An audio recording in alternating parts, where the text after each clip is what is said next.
Hello everyone, welcome to VR educators. మనం Indian జాగ్రఫీలో భాగంగా భారతదేశం ఉనికి అనే చాప్టర్ ని నేర్చుకుంటున్నాం. ఈ భారతదేశం ఉనికి అనే చాప్టర్ లో భాగంగా మనం భారతదేశం అంతర్జాతీయ భూ సరిహద్దు అనే టాపిక్ ని నేర్చుకుంటున్నాం. సో ప్రీవియస్ వీడియోలో మనం భారతదేశం అంతర్జాతీయ భూ సరిహద్దుకు సంబంధించి వివిధ దేశాలతో భారతదేశంలోని రాష్ట్రాలకు గల ఏ రాష్ట్రాలతో సరిహద్దు ఉన్నాయనే అంశాన్ని నేర్చుకున్నాం. ఈ వీడియోలో మనం దానికి కంటిన్యూషన్ గా భారతదేశం బంగ్లాదేశ్ ఏంటండి, భారతదేశం బంగ్లాదేశ్ సరిహద్దులు, అదేవిధంగా ఏదైనా వివాదాలు ఉన్నాయా అనే అంశాలను ఈ వీడియోలో నేర్చుకుందాం. సో బంగ్లాదేశ్ తో మన భారతదేశంలోని ఏ రాష్ట్రాలతో సరిహద్దులు ఉన్నాయనే అంశాన్ని మనం ముందుగా నేర్చుకోవాలి. మనకి బంగ్లాదేశ్ తో సరిహద్దు గల రాష్ట్రాల సంఖ్య ఏంటంటే 5 రాష్ట్రాలు బంగ్లాదేశ్ తో సరిహద్దు కలిగి ఉన్నాయి. ఆ రాష్ట్రాలు ఏంటివంటే మేఘాలయ, పశ్చిమ బెంగాల్, అస్సాం, త్రిపుర, మిజోరాం. ఏంటండి, మేఘాలయ, పశ్చిమ Bengal, Assam, Tripura, Mizoram. Very very important.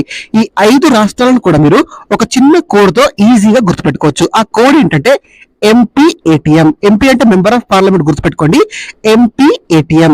So ఇందులో ఎం అంటే ఏంటంటే మేఘాలయ. ఏంటండి, మేఘాలయ. పి అంటే పశ్చిమ బెంగాల్. పి అంటే పశ్చిమ బెంగాల్.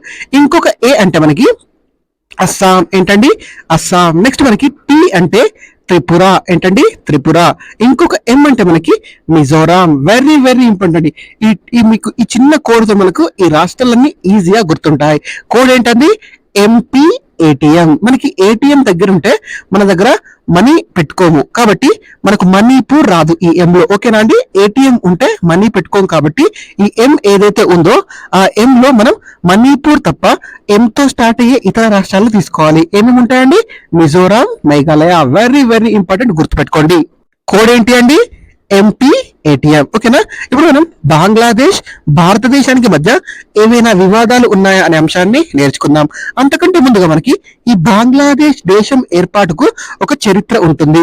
అయితే ఈ బంగ్లాదేశ్ ఎలా ఏర్పడింది అని మనం ముందుగా నేర్చుకుందాం. మనకి బంగ్లాదేశ్ ఏర్పడడానికంటే ముందు అది ఎలా పిలువబడేదండి, తూర్పు పాకిస్తాన్ గా పిలువబడింది.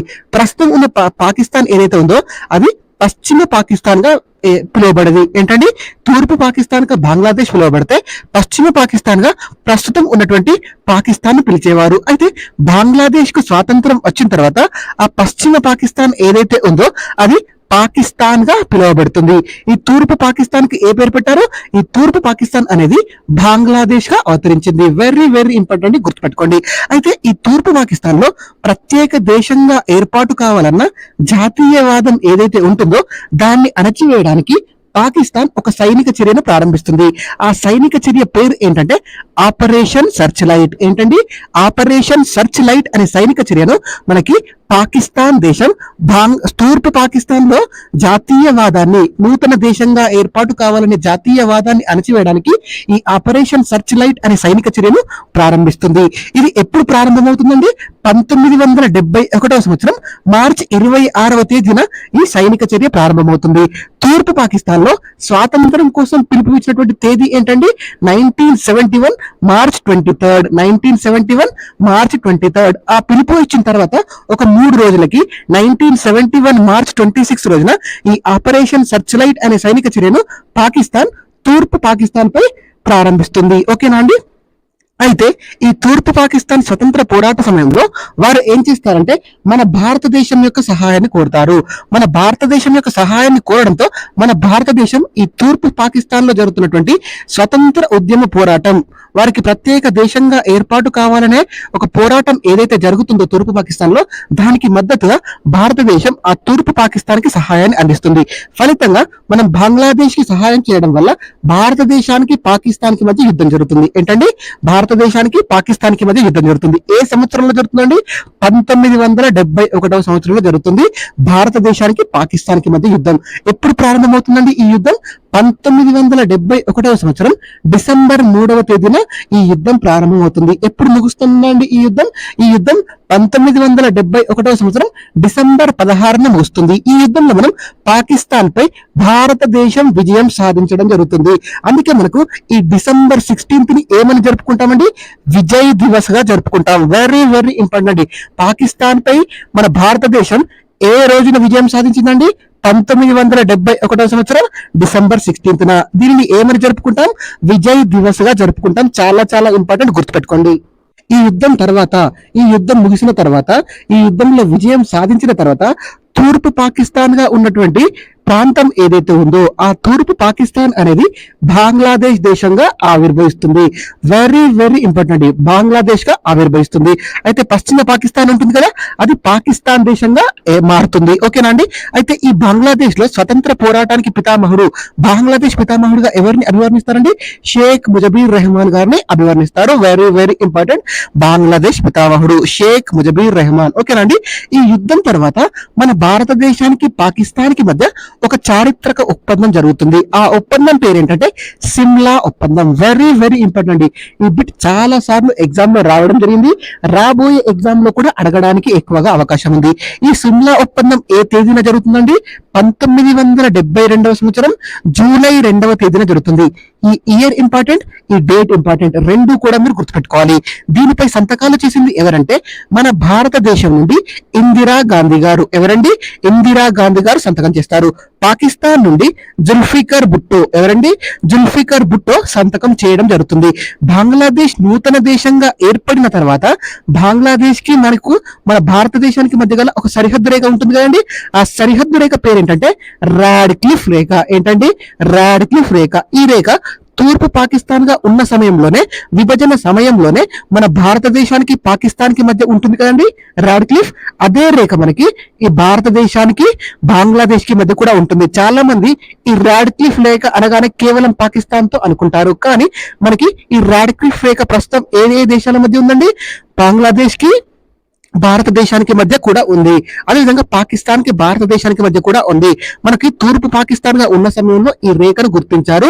అయితే తూర్పు పాకిస్తాన్ అనేది బంగ్లాదేశ్ గా ఏర్పడిన తర్వాత కూడా మనకి ఈ బంగ్లాదేశ్ కి భారతదేశానికి మధ్య ఈ రాడ్క్లిఫ్ రేఖ సరిహద్దు రేఖగా అలాగే ఉంది. వెరీ వెరీ ఇంపార్టెంట్, గుర్తుపెట్టుకోండి. ఇప్పుడు మనం ఒక కారిడార్ గురించి నేర్చుకుందాం. అదేంటంటే తీన్ బిగా కారిడార్. ఏంటంటే తీన్ బిగా కారిడార్. బంగ్లాదేశ్ నూతనంగా ఏర్పడినప్పుడు మనకి ప్రాంతాలు ఎక్స్చేంజ్ చేసుకోవాలని ఒక ఒప్పందం జరుగుతుంది. అవేంటంటే దక్షిణ బెరుబెరీ ప్రాంతంలోని కొంత భాగం, అదేవిధంగా కూచ్ బిహారీలోని కొంత ప్రాంతాన్ని మనం భారత్ విభజించాలి. అదేవిధంగా వారు భారతదేశానికి దహాగ్రామ్, అదేవిధంగా అంగోర్ పోర్ట్ అనే ప్రాంతాలను అప్పగించాలి. ఈ ఒప్పందం ప్రకారం మనకు బంగ్లాదేశ్ అనేది ఆ ప్రాంతాలను భారతదేశానికి అప్పగిస్తుంది, దహాగ్రామ్ అండ్ అంగోర్ పోర్ట్ అనే ప్రాంతాలను. కానీ మనం తీన్ బిగా ప్రాంతాన్ని బంగ్లాదేశ్ కి అప్పగించాం. ఓకేనా అండి? దీనిపై 2011 సంవత్సరంలో, అంతకంటే ముందు కూడా బంగ్లాదేశ్ దీనిపై చాలా వరకు మనకి పోరాటం చేస్తుంది. అదేవిధంగా ఆ ప్రాంతాన్ని అప్పగించాలని భారతదేశానికి విజ్ఞప్తులు కూడా చేస్తుంది. అయితే మనం 2011లో ఈ ప్రాంతాన్ని ఏం చేస్తామంటే తీన్ బిగా కారిడార్ అని ఏర్పాటు చేస్తాం. ఏంటండి? తీన్ బిగా కారిడార్ ప్రాంతాన్ని ఏర్పాటు చేసి భారతదేశం బంగ్లాదేశ్ కి ఈ తీన్ బిగా కారిడార్ ను 999 సంవత్సరాలకు లీజుకిస్తుంది. యాక్చువల్ గా ఈ ప్రాంతాన్ని మనం బంగ్లాదేశ్ కి అప్పగించాలి ఒప్పందం ప్రకారం, కానీ దీన్ని తీన్ బిగా కారిడార్ గా ఏర్పాటు చేసి బంగ్లాదేశ్ కి 999 సంవత్సరాలకు లీజ్ గా మనం ఇస్తాము. ఇది తీన్ బిగా కారిడార్ కి సంబంధించి. నెక్స్ట్ మనకు సిలిగురి కారిడార్. ఇది చాలా చాలా ఇంపార్టెంట్ ఎగ్జామ్ పాయింట్ ఆఫ్ వ్యూలో. సిలిగురి కారిడార్ మీరు డెఫినెట్ గా గుర్తుపెట్టుకోవాలి. ఈ సిలిగురి కారిడార్ ఎక్కడ ఉంటుందండి? పశ్చిమ బెంగాల్, వెస్ట్ బెంగాల్ రాష్ట్రంలో ఉంటుంది. మనకి ఇది దాదాపుగా ఈ సిలిగురి కారిడార్ అనేది 20 నుండి 22 కిలోమీటర్ల వెడల్పు. ఎంత అండి? 20 నుండి 22 కిలోమీటర్ల వెడల్పు. మీకు ఇక్కడ డయాగ్రామ్ లో మనకి మ్యాప్ లో చూపించడం జరిగింది. 20 నుండి 22 కిలోమీటర్ల వెడల్పుతో అతి కీలకమైన ప్రాంతంగా ఉంటుంది. దీనికి గల మరొక పేరు ఏంటంటే చికెన్ నెక్ అని పిలుస్తారు. ఏంటండి? చికెన్ నెక్ ప్రాంతంగా పిలుస్తారు. ఇది చికెన్ నెక్ అంటే మనకి కోడి మెడ ఉంటుంది కదండి, ఆ రూపంలో ఉంటుంది. మీరు ఇక్కడ డయాగ్రామ్ లో కూడా గమనించవచ్చు. అందుకే దీన్ని చికెన్ నెక్ ప్రాంతం అని కూడా అంటారు. ఈ సిలిగురి కారిడార్ ఎక్కడ ఉందండి? పశ్చిమ బెంగాల్ రాష్ట్రంలో ఉండడం జరిగింది. వెరీ వెరీ ఇంపార్టెంట్, గుర్తుపెట్టుకోండి. ఓకేనా అండి? దీన్ని ఏమని పిలుస్తారు? చికెన్ నెక్ ప్రాంతంగా పిలుస్తారు. వెరీ వెరీ ఇంపార్టెంట్ ఈ సిలిగురి కారిడార్. అయితే ఈ సిలిగురి కారిడార్ ద్వారా భారతదేశంలోని భూభాగాల నుండి, ఇతర రాష్ట్రాల నుండి ఈశాన్య రాష్ట్రాలకు చేరుకోవడానికి సులువైన ప్రాంతంగా ఇది ఉంటుంది. ఏదండి? Chicken neck corridor. అయితే ఇది బంగ్లాదేశ్ కు చికెన్ నెక్ లాగా ఉంటుంది. ఎలా అండి? బంగ్లాదేశ్ కు ఏదైతే ఉంటుందో దానికి చికెన్ నెక్ లాగా ఉంటుంది మన భారతదేశంలోని పశ్చిమ బెంగాల్ రాష్ట్రంలో. అందుకే దీన్ని చికెన్ నెక్ గా పిలుస్తారు.